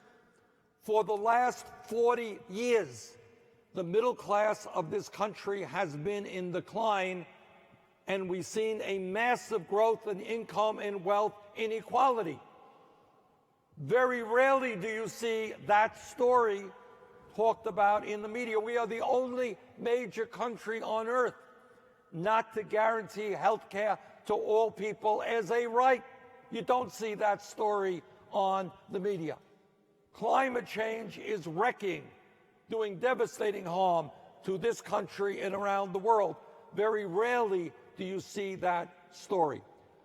So my critique of the media is go where the people are. Talk about the pain of the people, not Donald Trump's last tweet. Well, and I would say amen to that. But also, I would say, I would encourage the media to push both political parties. And I would love to see the media do some forums where impacted people were the questioners. I would love to see a forum where all presidential candidates had to face poor people, and working people.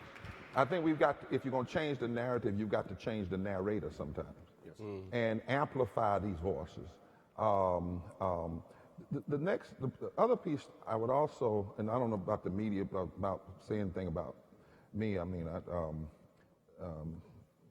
there's certainly some media, you know, that sometimes would make a statement that's called a Moral Monday movement, and they think just because a black person is leading it, it's a black movement, and then when a white person is leading it, it's a progressive movement. And I just say to them, how do you see 100,000 people out on the mall in Raleigh, and 65% of them are white? And how do you see people going to jail in the state capitol, and it's all mixed, but just because a black person happens to be the servant of that movement, you claim it's a black movement and not a moral movement? That sounds like the 1/16th thing. You know, it used to be if you had 1/16th blood, you were considered black. And so what I want to say is let's look at what's really going on.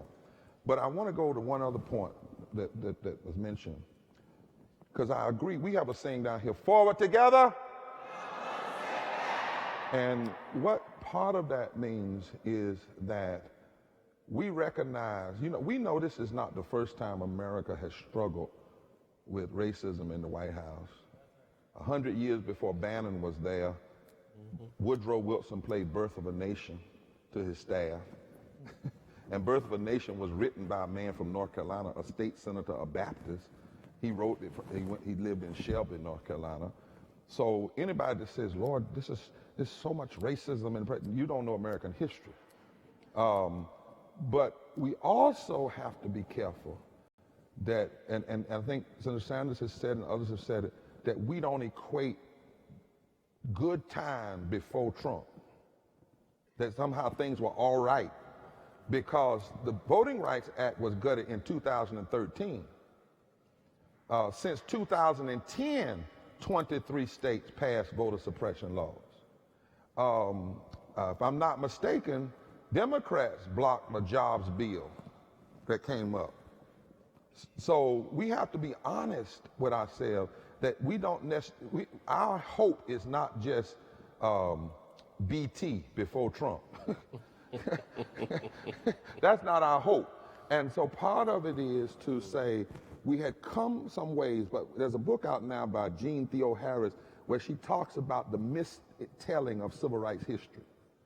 You know, the way in which people misappropriate civil rights history. A lot of times it's done on King days, where people act like, you know, such and such and all was well. And no. The fact is that when you look statistically, Trump is a symptom of a deeper moral malady.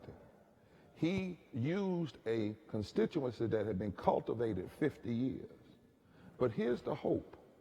The Southern strategy, developers of the strategy of the Southern strategy that they believe would not only impact the South, but would also impact enclaves of the North and the Midwest. Because you know, Bernie, what they did was they said if we can control 13 Southern states, we can control 171 electoral votes from the beginning.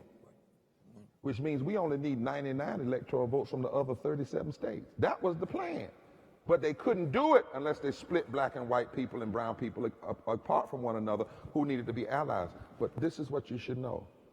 They only thought originally they could do it for 50 years. Here's the answer. This is the 50th year.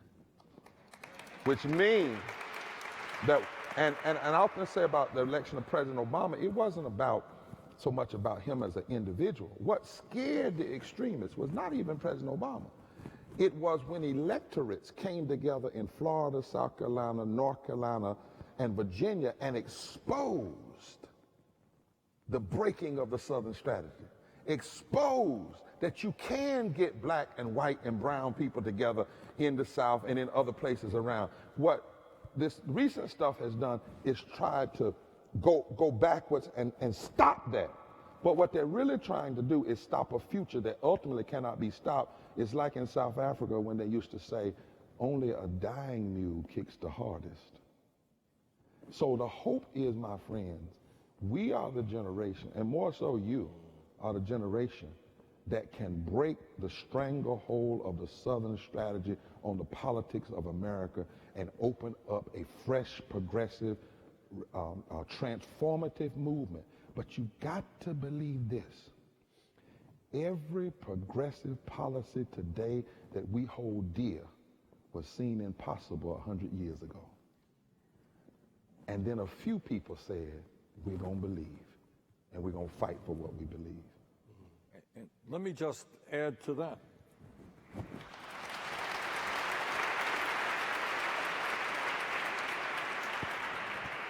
Just within the last year, people in Birmingham, Alabama, largest city in Alabama, elected a progressive African-American mayor. People in Jackson, Mississippi, elected a progressive young African-American mayor. The world is changing. That's right. And our job is to accelerate that change. That's right.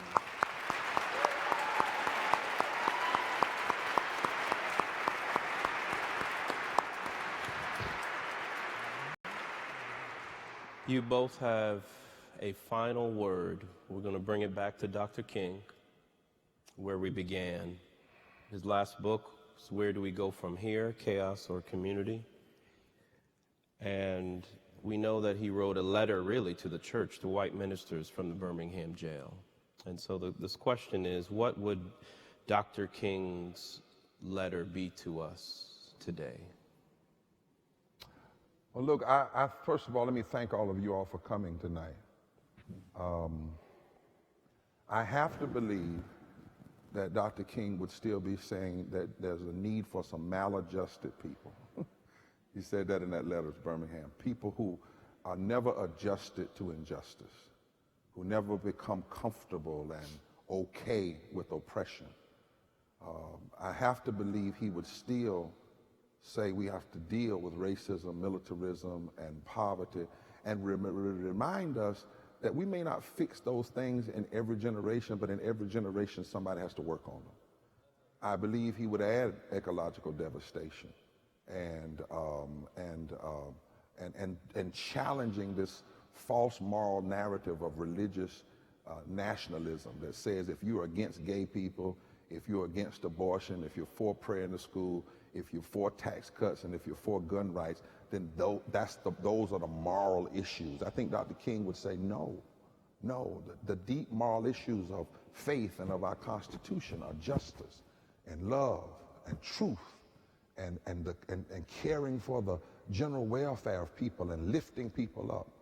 I have to believe, Luke, that he would say to us still, nothing would be more tragic than to turn back now. I have to believe he would say to America, it is a form of sickness, social sickness, for people to get elected, and when they get elected, they basically get free health care, but then they don't want the people that elected them to have the same thing.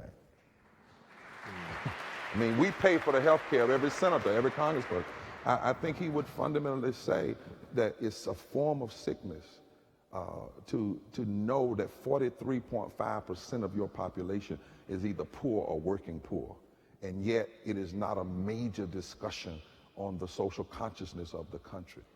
I think he would say, how in the world can a nation of immigrants be denying immigrants? And how can you want to put laws on the books that if those laws were on the books, your own great-grandmama wouldn't have been able to come in the country? But I think then he would say, but it's not an incurable sickness, that we are the antidote. I hope he would say something I tried to say, probably not so well, but that whenever the heart of a nation goes into arrhythmia, and politicians choose to be cruel and not caring, and preachers choose to be mean and not moral, there must be an emergency team that brings out the moral defibrillators and revives the pulse and the heart of this nation.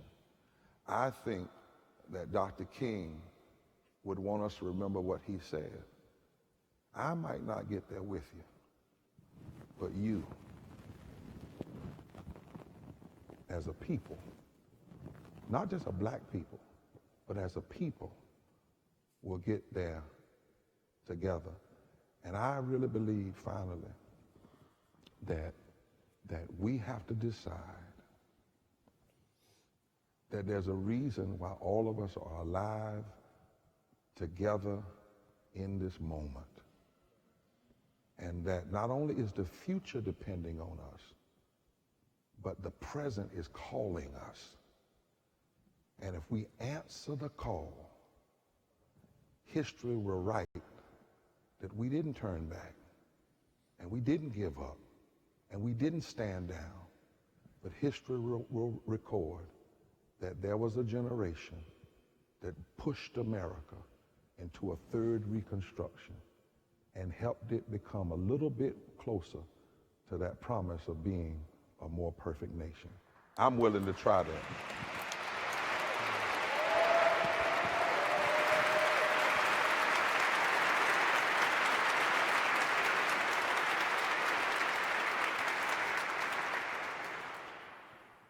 Well, that's hard to follow.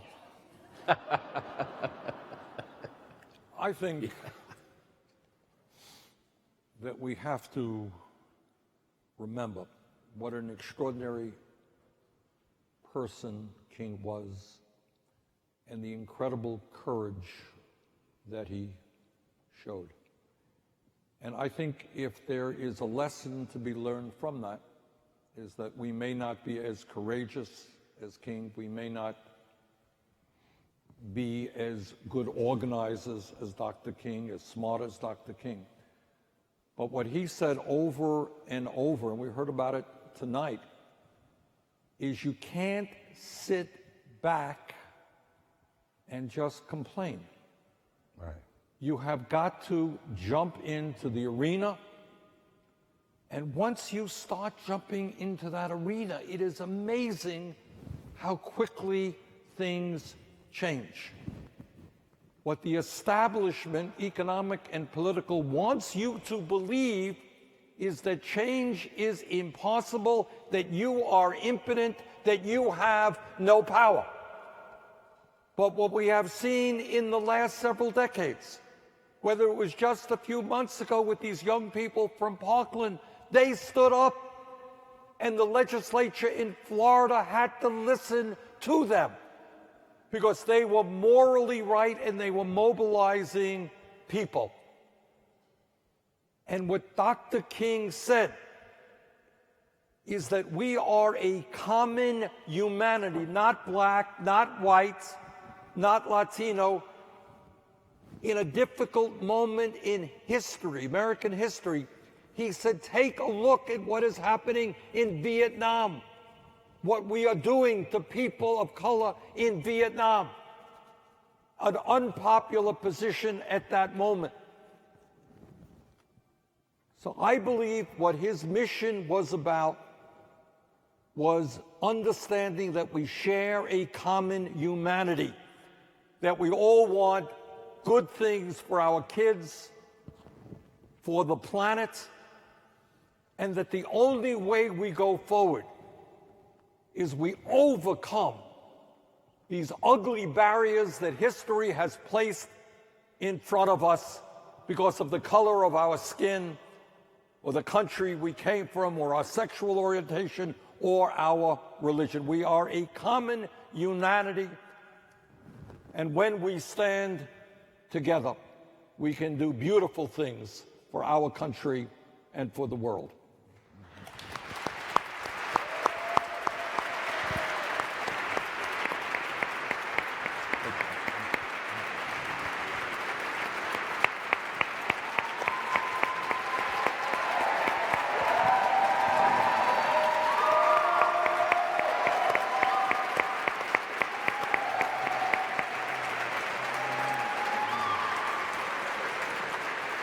Thank you all for being here this evening.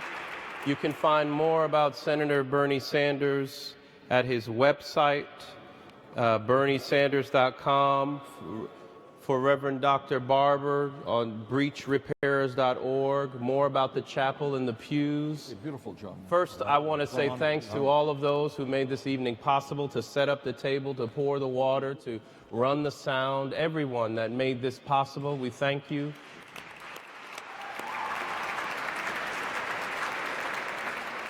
What we heard at the beginning was not just singing, but sanging. I want to thank Miss Yara Allen for her gifts this evening. Again, let's thank Senator Sanders and the Reverend Dr. William Barber for sharing their wisdom tonight. Have a great evening and go in peace.